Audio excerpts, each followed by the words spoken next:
Hello, this is Danny Svios with Unleashed Consulting and your best boss, Take 5. You may know this, but just want to reinforce where I work is I work with heart-centered managers and leaders that are socially justed-minded and who supervise people and who want to become the best bosses possible.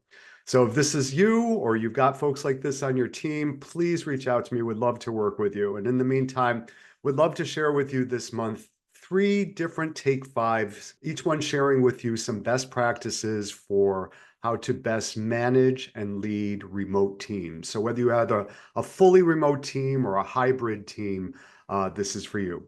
So there are 2 things I wanted to talk about today. The first is the fundamental of when working with a hybrid or remote team. It actually works with an IRL team as well, but it's especially important in this new place that we're in over the past few years where we're learning how to best lead and manage remote teams. And it's called the trust triangle. And the trust triangle says that there are 3 elements of trust that you need to pay very close attention to when you are working with folks that are not in the same physical environment that you are. So we're talking about 3 levels of trust. The first is the capability level. The capability says that I trust that you can do this. I trust that you can do this. So this is the kind of trust that has to do with somebody's competence and confidence in the work that they're doing. The second level of trust is transparency. I trust that you will tell me what I need to know. I trust that you will tell me what I need to know. So this is the layer of trust that says, yes, we know you can do what we know what you can do, what you are supposed to be doing. And then secondly, you will bring me in whenever needed so that I can help you navigate. The trick with this is that, or the thing with this is that in this particular environment that we're working in right now, it is very easy to go off track. So although we're not talking about micromanagement, that's a whole nother conversation. We are talking about being as directive as we can with the folks that we supervise in a remote or hybrid role. And part of that is being directive around what we need, and that includes this trust of communication. We're going to talk some more about communication a little bit later, but suffice to say that's number 2 in the trust triangle, and number 3 is reliability. I trust that you will do this. I trust that you will do this. So we're trusting that folks have the competence and confidence.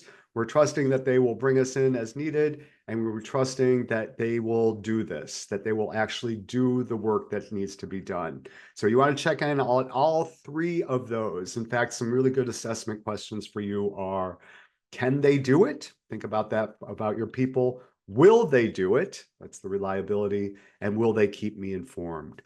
Those are the 3 assessment questions that I want you to keep in mind. And why is this a trust triangle? Because all 3 of these things need to work together. Capability without reliability creates uncertainty. Reliability without transparency creates anxiety. And lastly, transparency without capability creates doubt. So that's the first thing, is to really concentrate on this trust triangle. Secondly is the structured flexibility. And specifically this, but the core practice for this is that we want to create clear frameworks while allowing individual autonomy. Create clear frameworks for how folks will be working while allowing individual autonomy. So we do this again for 2 reasons. One is because we do want to be more directive around what is required and the amount of time, the amount that folks are putting into their work, the really formal time. But we also want to appeal to what we know about motivation. And one of those key pieces for motivation, keeping people motivated, is that they have as high a level of autonomy as possible.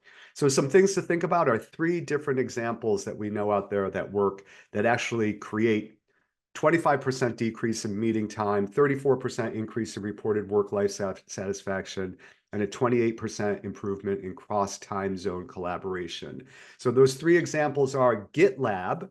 GitLab, which is a big online organization, has something called an async by default policy, meaning that they only meet when synchronous discussion is essential. In other words, they only meet when it takes conversation and negotiation before a decision is made. If it's just about information sharing, then GitLab, and what I suggest for you is you do not call meetings.